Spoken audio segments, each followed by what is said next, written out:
I've been feeling a little down about Disney Speedstorm recently. Now, don't get me wrong, I still love the game with all my heart, but sometimes I burn out and it's kind of hard to stay motivated when the game is in the state that it's currently in. I think I was riding the highs of Season 7. I was really excited about tournaments, all the new racers, the new track. It was just a really exciting time, but the more I thought about the update, the more I realized that there were a lot of negatives that just became increasingly hard to ignore. Some characters no longer have voice acting. We have a new upgrade part system with not nearly enough upgrade coins. The season tour is worse than ever, now being split into two parts. Tournaments don't give us enough rewards. The negatives just really pile up, and it eventually made me burn out from the game. As you can tell from my channel, I haven't uploaded a ton the last couple of days, and it's really got me thinking, what if we didn't have these crazy monetization systems in Disney Speedstorm? Like you look at the shop, it's honestly ridiculous, the shop in this game. The amount of things you can spend your money on and like the terrible value, like $5 for one of these boxes. I opened 16 Ralph boxes the other day on stream and I got 15 shards. That's less than one shard per box, and these boxes are $5 each, which is just absurd to me how low the drop rates are. It's kind of ridiculous, to be quite honest. All these gacha boxes, terrible value. Each and every one of them is just insanely overpriced. The upgrade coins, borderline insulting. And then, you have like these special offers where it's like 40% off, 55% off. Which is crazy. If I wanted to max out Fix It Felix, buying shards for him at 40% off, it would cost me about $200 just for the shards. And then if I wanted to buy the upgrade coins, which are 25% off right now, quote unquote 25% off, then it would cost me like, about $450 to max out Fix It Felix. And Buzz Lightyear's even more expensive, and it's 55% off. $15 for 10 shards, and you gotta buy 200. Someone do the math. Plus $250 extra dollars for upgrade coins. It's crazy. But the point is, I was wondering, looking at other Disney games, even other Disney games by Gameloft, like Disney Dreamlight Valley, they were originally going to do what Disney Speedstorm did, and they had their early access period, and then they were going to transition to a free-to-play model, like Disney Speedstorm has done. But instead, they decided to keep the game paid, make it a full-price video game with added DLC, and you can still make in-app purchases to buy cosmetics, but that's about it. And it really got me thinking, what if Disney Speedstorm did the same thing? What if free to play never happens and we got a full price video game, think like Mario Kart or something, with all the content included and none of this crazy monetization and gotcha stuff? What would the game look like? And I think the first major possibility is a true Mario Kart direction. This would mean you buy Disney Speedstorm. Maybe it's $40, maybe it's $60. I don't know. I would say 40. Obviously, the cheaper the better, right? And then you buy the game and you have every single character unlocked, all 55 or all the base characters in the game. Whenever the game would release, if it came out in like with Aladdin characters, you'd have all of them up. You'd have all the characters unlocked. There wouldn't be any levels, no star levels, nothing like that. Every character would just be automatically level 55 stars. That's it, but it wouldn't say it. They're just maxed out with their highest stats. You have all the crew members. They're all max level. You can customize them however you want. Try out all the different crew builds.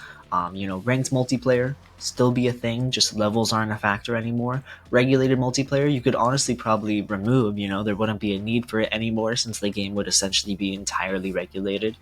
We could still have limited events, but they would feel kind of pointless because there wouldn't be a progression system in the game. So essentially, it would be just like Mario Kart. I'm sure they could add a tournament or a Grand Prix mode, but it'd be a very, very simpler version of what Disney Speedstorm is. No progression whatsoever. You just have all the characters unlocked, you have all the tracks unlocked, you go in, you play ranked online with other people, or you can play local free play with friends and stuff like that. And then they could even add DLC on top of that. Maybe every time a new season comes out, you spend $10 to $20 to get all the characters and the new track, and then you can play that. And that happens seasonally just like it has now. And then maybe they could have, small $5 packs for the mid-season characters or something like that. So that way Gameloft can still monetize their game, and then you could sell cosmetics as well, just like Disney Dreamlight Valley. So you could still have tokens, sell cosmetics. Maybe you could earn tokens from ranked multiplayer. The game would be very, very simple, and in my opinion, a little boring. Mario Kart doesn't exactly work for me because there's no sense of progression. Like, yes, you need to unlock characters, and maybe they could even implement that. Maybe you load up the game, you don't have every character unlocked. Maybe you only have like all the base game characters. And then as you play and win races, you slowly unlock the rest of the roster again. Very simple and very easy to do and very free, just like Mario Kart.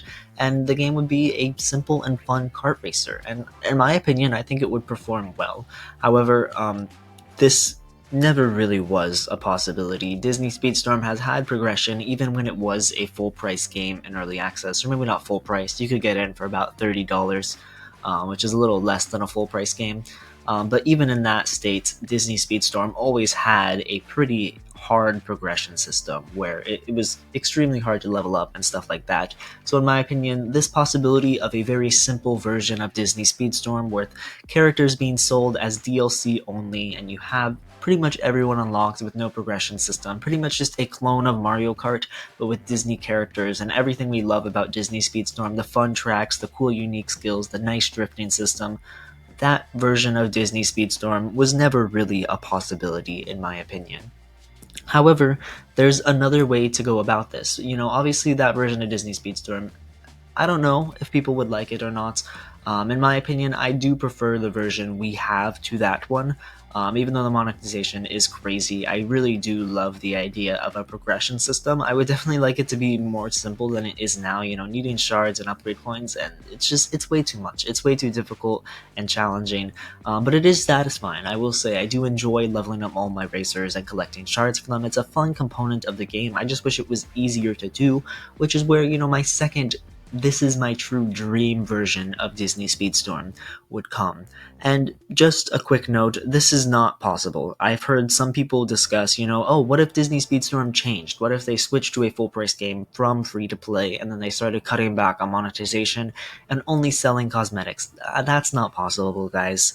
It's far too late for any of this to happen. Disney Speedstorm is a free to play game, and it's going to stay a free to play game with probably crazy monetization catered towards mobile players. This is just me sort of dreaming up the possibilities of an ideal world of what I would have liked Disney Speedstorm to be. And I don't even know if this would have necessarily been good for the game, because I do recognize that a lot of you watching this video are probably free-to-play players who wouldn't have played Disney Speedstorm if it was a full-price game that cost money. And so I am grateful in a way that it went free to play. Again, I just wish we had cut back on the monetization. But dreaming up a world where Disney Speedstorm went the Dreamlight Valley route, maybe it did really, really well in early access, and Gameloft decided, okay, we don't need to launch this free to play, let's just keep it a full price game, you need to pay to enter, and there's added DLC on top of that. In that case, that would probably mean we have all the characters. You wouldn't have them unlocked right away necessarily, but they would be giving them out a lot easier. The progression system would probably be the same. We're going to assume that they switched to upgrade coins or whatever, but I feel like everything would just be given out way more generously. Like take all these limited events, for example. Like to start with Racer Boost, they could probably double all the rewards, make essentially every character the bonus character, and then the bonus character is quadruple the rewards of what we have right now. All these events, instead of having super crazy rewards with a level 30 Ana, they can make them a lot easier. They could give out a lot more shards, maybe instead of 5 Gaston shards, they give out 10. You could essentially just double all the rewards in the game.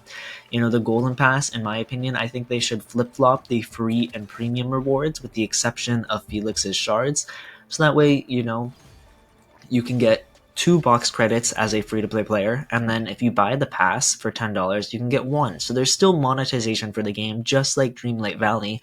However, it's still extremely free-to-play friendly, and obviously I think the Golden Pass would still be purchasable with tokens in this version of Disney Speedstorm, and tokens would be given out a lot more generously. They'd buff the rewards from ranked multiplayer, they'd give them out sometimes in limited events, just like Dreamlight Valley does with their Moonstones, I believe they're called. They have chests for those in-game, and they're very easy to get. So all these rewards would just be increased and flip-flopped. So, that way free-to-play players could get 160,000 season coins and 2,600 upgrade coins, and then paid players could get these two extra ones with the rewards doubled. So that way it's a small buff for paying players, but it's not like a huge advantage necessarily.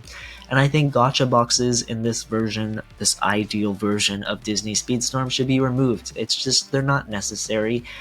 Maybe they shouldn't even sell shards whatsoever. I think buying the golden pass is enough of a cosmetic or a progression advantage. Buying the golden passes and vault passes, that's all they need. Besides that, they should just hard focus on cosmetics instead of making all these gotcha boxes and stuff like that. Make cooler cosmetics like these deluxe cars and sell them. They could even keep them the same price, because we will be getting more tokens in this ideal version of Disney Speedstorm, so it'll be easier to earn some of these cosmetics, but paid players can still spend a lot of money. Get the community hyped about cosmetics, because right now nobody is. Like, yes, these are exciting, but I don't see like anyone rocking them in game because they're just so horribly expensive. But maybe in this version of Disney Speedstorm, if everyone bought the game for $40 and is already progressing with their racers and leveling them up a ton, and it's way easier than it is now, and maybe we have stuff like these where they're a little more expensive, but people get excited for them because they want to support the game and spend more money on it. And I definitely would in this version of Speedstorm. And then we wouldn't need all these crazy things like upgrade coins and season coins, being horribly expensive. They could sort of tone that all back a little bit. The season tour could be toned back a little bit. It could be way easier to progress through it, like no more crazy objectives. I think the season tour should go back to how it was, where if you start in the season where the season tour begins, like if you play day 1 of season 7, it's your first day ever in Disney Speedstorm. If you grind the game, hardcore, by the end of the season, you should be able to complete the entire season tour, because right now that just frankly isn't possible, like remotely. Like it's not. It used to be like sort of possible, sort of difficult. Now it's just almost insulting. A level 32 Sully, a level 34 Bo Peep, how are you going to realistically obtain these characters? Like these ones, you could maybe argue, you buy the vault pass for, and you grind the characters up a ton in Racer Boost, but like Olaf, how are you getting Olaf? Like, let's be honest, how are you going to unlock Olaf? You gotta buy him. You just gotta straight up buy him. And even Sully, you gotta buy the Vault Pass. And Bo Peep, if you want to unlock them and you started in Season 7, you have to buy their Vault Passes, which is crazy. So the Season Tour would be toned back in this version of Speedstorm, sort of making it fairly easy to progress, giving out way more rewards and stuff like that, just making the progression more fun, more like it was in Early Access. Mid-season events could go back to exactly how they were in Early Access, and they could just run them all the time. There should always be a mid-season racer event up. There's no reason to not, give out more of the shards for the characters that are hard to obtain.